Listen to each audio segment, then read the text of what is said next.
welcome to IoT Inside Out Talk Sphere.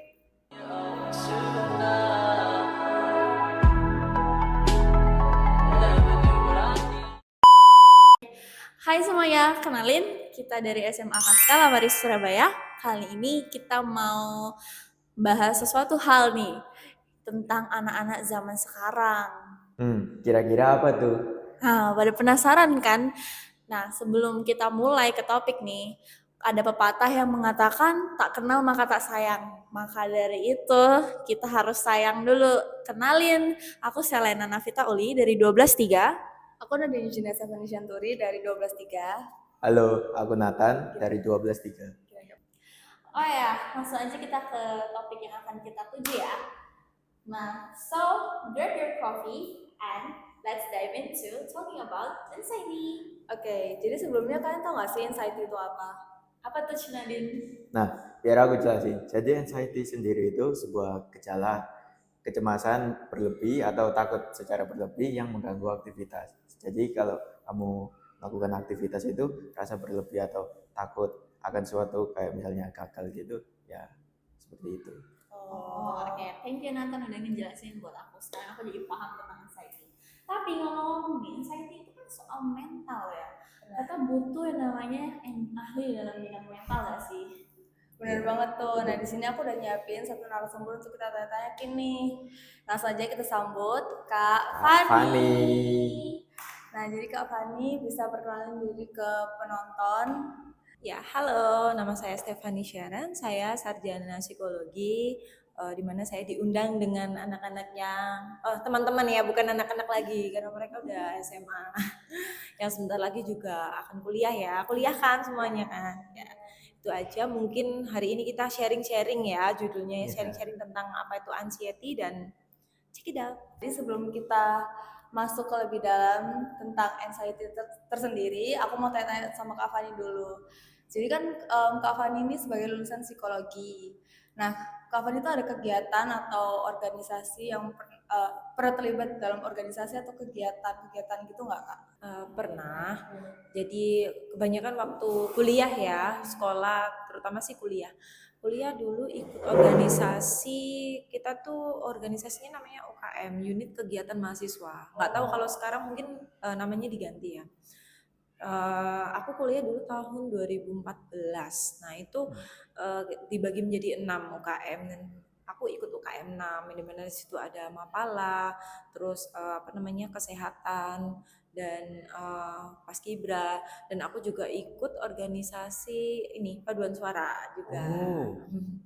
Itu aja sih ya, memang di dalamnya ada berbagai birokrasi yang memang harus kita penuhi.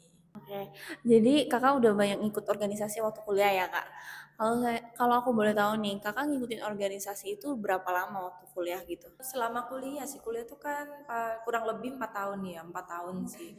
Mungkin aktif-aktifnya tuh ketika di tahun kedua, di semester berapa? Semester 5. Kakak kan udah ikut organisasi yang pas 2014. Nah, itu mungkin apa yang bisa kesan kakak dalam udah ngikutin gitu, mungkin ada cerita-cerita gitu. Untuk organisasi sendiri itu sebenarnya beda generasi juga beda cara ya. Kalau rata-rata di usia aku kan milenial, generasi milenial, kalau kan Gen Z kan. Nah, itu juga beda cara pandang, beda cara actionnya juga. Kalau dulu kita kan namanya medsos ini terbatas. Dulu kan kita paling mentok itu Twitter, BBM, tuh. Terus WA itu ada sih sebenarnya dari dulu, cuman boomingnya tuh ketika kita udah mau lulus Line dulu tuh Line. Komunikasi juga terbatas, grup itu dulu belum terlalu bagaimana, jadi kita kalau ada masalah atau apa kita sering kumpul, rapat, ada yang bilang mungkin rapatnya juga alot ya, rapatnya ini pembahasan masalah satu persatu tuh kita ulas, terus kita cari analisanya bagaimana, terus kita cari solusinya bareng-bareng. Jadi organisasi itu bukan tentang aku atau kamu, tapi ini kami gitu. Jadi kalau salah satu bukan salahmu atau salahku, tapi ini salah semua, seperti itu. Jadi ketika kita memakai alma mater organisasi, terus kita dinilai oleh orang lain, organisasi kita, yang salah bukan kita, yang salah itu salah gimana ya? Istilahnya tuh misalnya kita ikut organisasi A, ini anak ini dari organisasi mana sih? Ah, pasti yang kena semua. Dan kita harus terima itu. Kita harus terima itu. Nggak boleh, oh itu kan dia aja, aku nggak. Tapi kamu masih masuk dalam organisasi Ya, itu. Jadi satu ya alma mater, ya. itu sebuah alma mater. Jadi kita memang harus terima. Maka dari itu tuntutannya kita harus kompak. Nah, jadi dari organisasi-organisasi itu, kakak tuh pernah ikut organisasi yang berfokus pada kayak mental anak-anak atau remaja gitu nggak, Kak? Itu belum pernah sih, tapi di kuliah mungkin tugas-tugasnya yang ada ya berkaitan sama anak dan remaja. Cuman di dalam pekerjaan tuh lebih mengerucut karena aku kan dulu kerja di puskesmas selama kurang lebih 4 sampai 5 tahun itu di bidang psikolognya. Ya wewenang saya tuh cuman di konseling aja. Jadi belum bisa mendiagnosa ataupun memberi saran atau memberi solusi, tapi lebih ke diskusi dan konseling, menerima konseling klien itu aja. Tapi waktu itu aku lihat di Instagram kakak waktu stalking sebentar. Itu ada anak kecil itu kakak ngapain sama anak-anak kecil yang di highlights ya kakak? Oh itu di pekerjaan itu ya? Iya, oh itu di pekerjaan.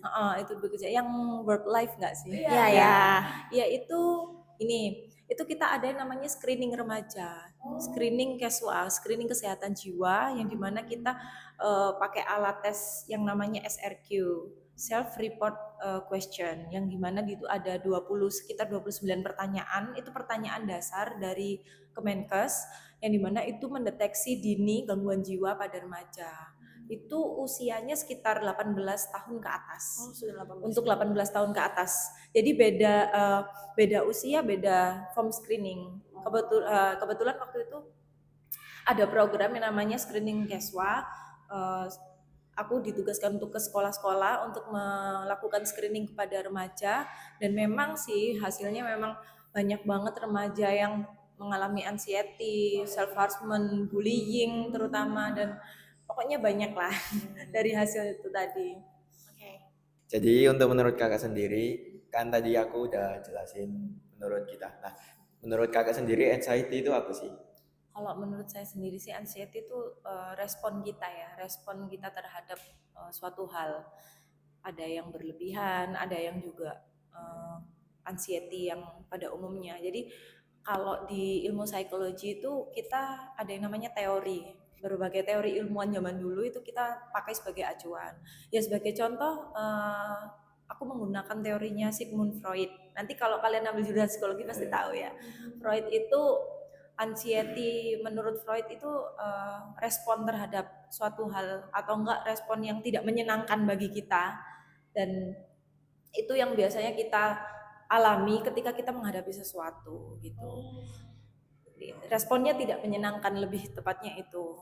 Jadi lebih kayak ke respon dia dalam menghadapi suatu ada sesuatu sih kayak gitu. Oke. Jadi kalau dari literasi kita sebelumnya itu kan anxiety itu ada beberapa jenis. Nah itu ada apa aja, Kak? Kalau untuk teorinya Freud ya, itu setahu saya kalau anxiety itu ada 3 sih. Yang pertama tuh boleh ngerti nggak sih? Aku agak lupa. Yang pertama itu ada yang namanya anxiety realitas, neurotik, sama satunya itu kalau nggak salah sama moral. Jadi kalau untuk yang realitas itu biasanya untuk ketakutan, kehilangan kendali atas impuls it. Jadi dapat menyebabkan individu melakukan sesuatu yang dihukum. Kayak realitas itu gini-gini. Sebelumnya tentang teori Freud ini dia penyebabnya ya. Itu dia tuh mempunyai tiga jenis. Manusia itu seperti gunung es sifatnya. Jadi yang nampak itu it, yang di tengah-tengah itu ego, yang paling dasar itu super ego. Yang nampak di permukaan itu kan yang it. Nah, itu munculnya dari mana? Itu udah ada sejak kita lahir. Itu sebuah insting. Kalau bayi lapar kan dia nangis. Terus nangis, lapar, terus keinginan kalau udah dewasa itu seksual, itu kan insting yang natural. Nah, itu it. Terus ego itu yang menjembatani antara super ego dan it.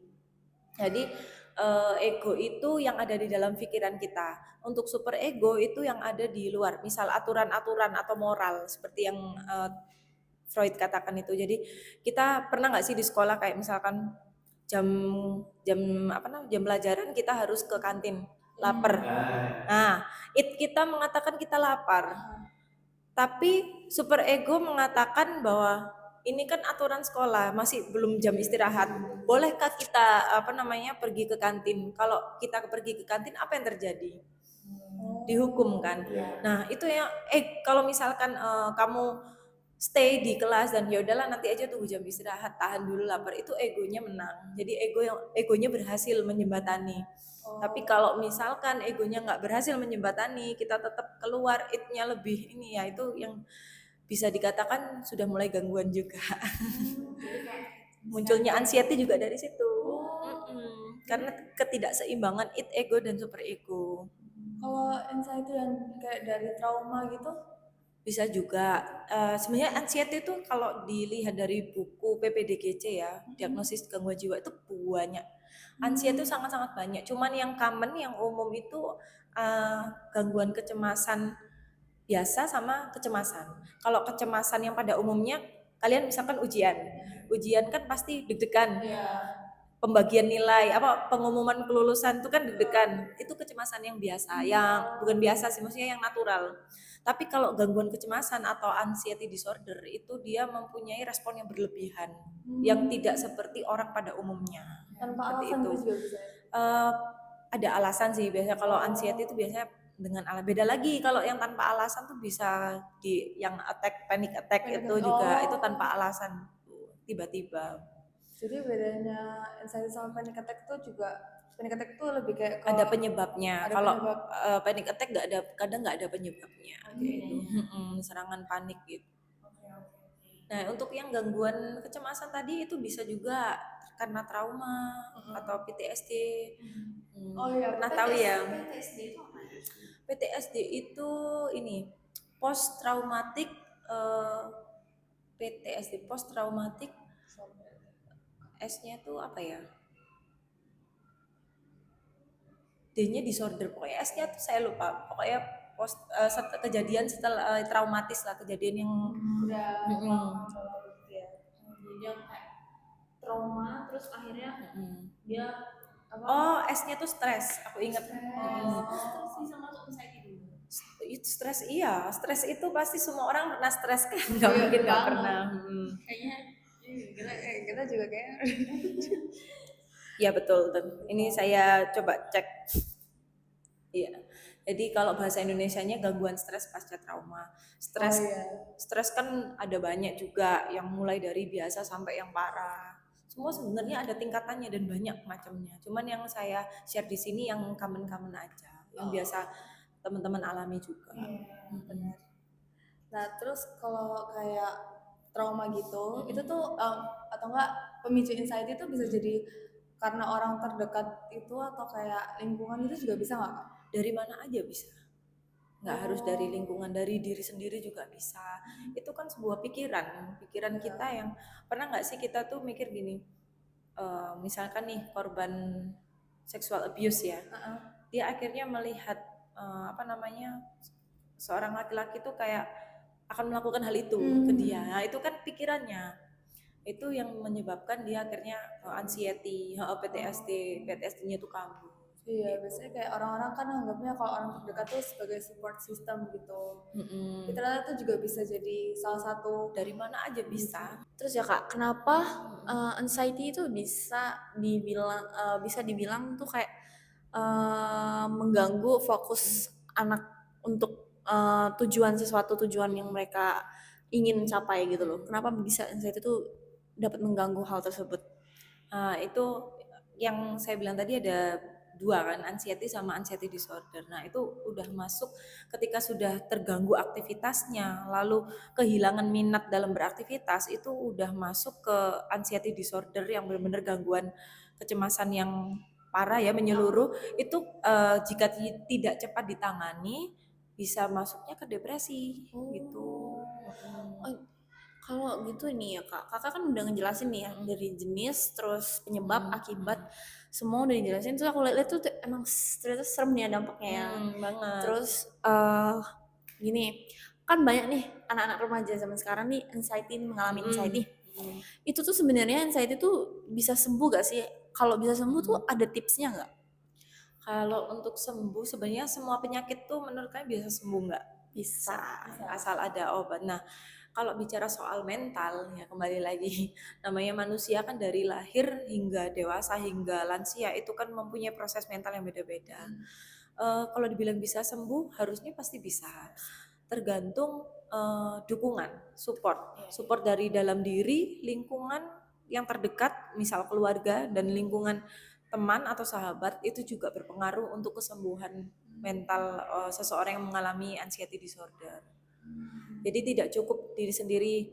Banyak kok anak-anak remaja yang datang ke saya waktu itu, banyak yang mengalami anxiety sampai ada pikiran untuk bunuh diri tuh ada juga.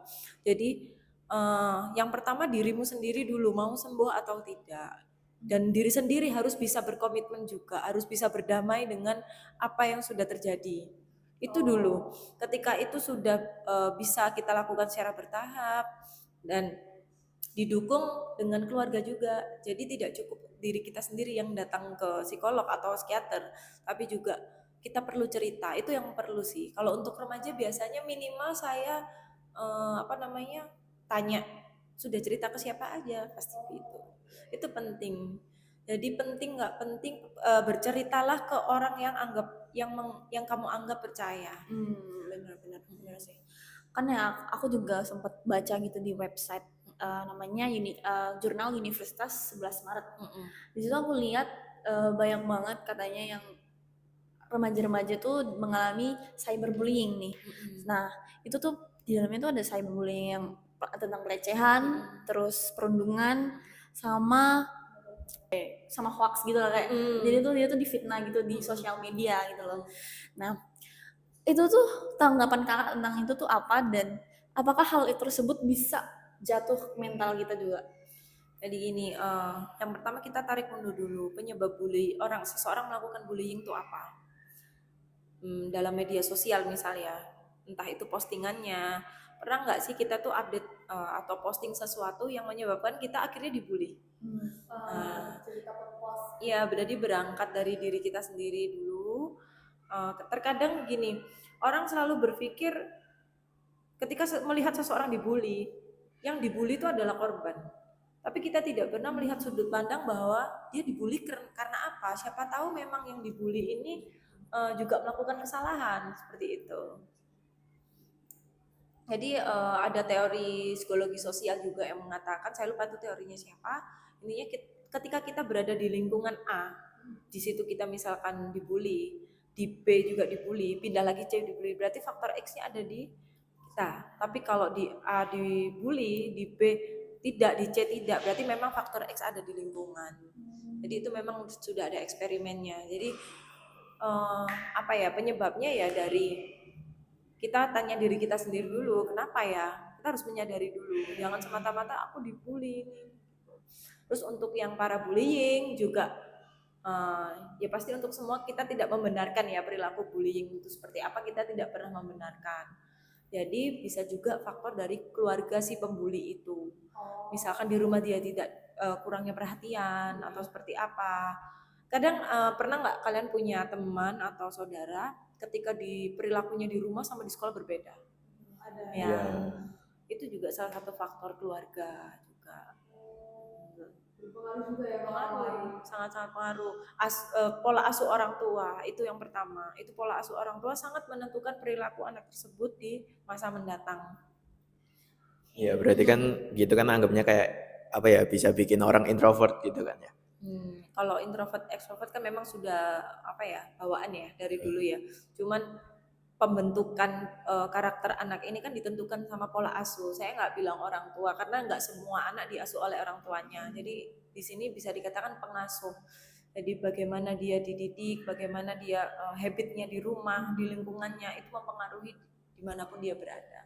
Nah kalau misal emang introvert tadi itu kan, nah emang dia itu kayak yang jarang interaksi, terus gak punya teman cerita. Nah, itu mungkin apa bisa apa ya kayak menyembuhkan yang tadi itu apakah mengisolasi diri gitu apa nambah depresinya atau mungkin heeh. Ya pertanyaannya kenapa nggak bisa cerita ke orang lain? Apakah apa minimal kita bertanya siapa orang yang paling kamu percaya itu dulu. Sudah cerita belum ke orang tersebut? Dan kenapa nggak mau cerita? Gak apa-apa iseng-iseng aja kalau ada teman kita yang diem atau tiba-tiba diem. Gak apa-apa kita tanya aja apa kabar? Gitu. Oh, Apa gitu. kabar? Ya mungkin dia juga malu kali ya, kayak kadang kan ada orang juga yang malu cerita masalahnya, jadi dia kayak takut dijudge gitu. Ya kita nggak perlu tanya masalahnya apa, yang penting kita datang untuk apa ya, Tanya, nanyain kabarnya, oke, minimal ya, itu aja dulu, iya. gimana kabarmu gitu, kemarin gimana gini, sangat luas sekali. Oh ya. Nah, kalau kayak tentang tips gitu, kadang aku sering dengar ya kalau mental pikiran yang sehat tuh juga bakalan kebawa ke badan kita juga. Nah, jadi kalau misalnya orang depresi atau enggak mentalnya bermasalah, misalnya ya suka cemas gitu-gitu, kalau dia dengan sering berolahraga tuh juga bisa ngaruh nggak kayak ke mentalnya dia gitu Ya ngaruh. Jadi saya juga pernah belajar dengan psikiater ya, dokter spesialis jiwa di salah satu rumah sakit jiwa di Surabaya. Itu ada orang yang beberapa juga mengkonsumsi obat, atau itu tidak cukup jika tidak didukung dengan olahraga juga. Memang olahraga itu penting juga karena itu kan juga salah satu penyaluran ya energi ya. Itu pengaruh juga sih. Nah, apa ya dengan misalnya ya emang orang yang punya anxiety itu apakah apa ya orang yang punya anxiety itu bilangnya bersyukurkah atau mungkin apa dengan bersyukur itu bisa menghilangkan anxiety atau mungkin bisa meredakan lah anxiety-nya. Eh, Lebih ke begini, kita kan orang beda-beda ya. Ada Ya. yang kita mikir apanya yang bersyukur, hidupku sudah kayak gini, belah. Jadi kalau menurut pengalaman yang sudah saya alami ya, biasanya cukup melakukan hal yang kamu senangi, lanjutkan hobimu, pikirkan ke depan apa yang mau kamu lakukan ke depan. Misalkan kalau dia masih remaja, besok mau jadi apa, dan lakukan itu mulai sekarang. Jadi kita tidak berfokus pada kecemasan itu, kita berfokus kepada hal-hal yang membuat diri kita berkembang.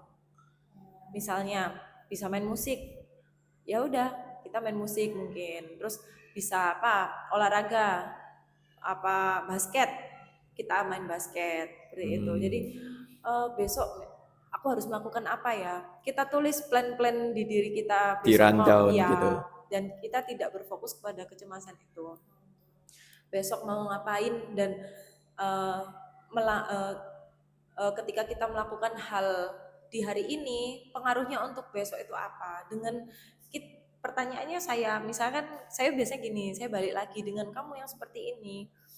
Saya kan nggak pernah memberi saran ya. Kalau sarjana psikologi masih belum diberi wewenang untuk mengintervensi. Kita hanya sebagai fasilitator untuk memberikan dua jalan. Yang pertama, kamu mau sampai kapan seperti ini terus? Itu jawabannya harus dari dirinya anak itu sendiri. Ya nggak mau, misalnya nggak mau, aku pengennya ya terlepas dari ini semua. Oke, upayamu untuk tidak memikirkan hal ini itu biasanya apa yang kamu senangi, ini. Kamu mau mulai melakukan hal ini kapan, jam berapa, seperti itu. Jadi dia harus belajar berkomitmen sama dirinya sendiri dulu. Ketika dia bisa melakukan hal itu, datang lagi harus berjanji menjadi, misalkan kayak namanya Nadine ya, Nadine ketika datang ke sini lagi harus menjadi Nadine yang berbeda, nggak boleh sama yang kemarin. Akhirnya dia punya pencapaian. Ada juga yang datang tuh sama aja ya, karena dalam dirinya belum ada minat untuk melakukan Ya berarti bikin jadwal atau bikin rundown gitu apa ya dibilangnya bisa mengurangi lah. Kayak contohnya saya pernah dapat klien ya, dia anxiety yang benar-benar parah sampai harus saya rujuk ke rumah sakit jiwa karena dia takut akan dunia luar. Jadi dia di rumah selama 2 bulan sampai rambutnya gondrong, laki-laki. Ya, diagnosanya waktu itu saya kerja sama dokter, dia anxiety yang udah mengarah ke depresi tapi masih belum. Waktu saya tanya, apa yang kamu pikirkan kalau keluar rumah? saya takut ada penyakit yang menyerang saya. Jadi dia setiap hari, percaya nggak, dia setiap hari check up ke dokter, padahal sehat. Itu ada, itu sangat mengganggu pikirannya. Dia nggak aktivitas, nggak mandi, rambutnya panjang. Padahal ngurung sendiri gitu kan Terus juga menguntungkan ya. teman-temannya padahal support sistemnya oke. Teman-temannya pada datang ke rumah untuk support dia. Waktu itu potong-potong itu apa Idul Adha kambing. Temennya tuh bercanda, ini loh jantung kamu kalau sakit jantung diganti ini, itu udah anxiety lagi. Udah langsung deg-degan. Udah langsung kayak nggak mau keluar rumah lagi. Berarti aku penyakitan kan, sampai temanku bilang gitu kayak gitu. Ya tak balik lagi. Waktu periksa sakit nggak? Dokter bilang enggak. Ya sudah. Ya, terus ya saya bilang mulai sekarang itu ada orang tuanya ya. Memang saya panggil mamanya untuk support dia di rumah juga. Mulai sekarang atau mulai besok, apa yang mau kamu lakukan yang biasa nggak kamu lakukan? Ini nggak pernah mandi gitu. Mau nggak mulai besok mandi sehari 2 kali aja atau sehari sekali aja kalau masih belum bisa? Mau, oke.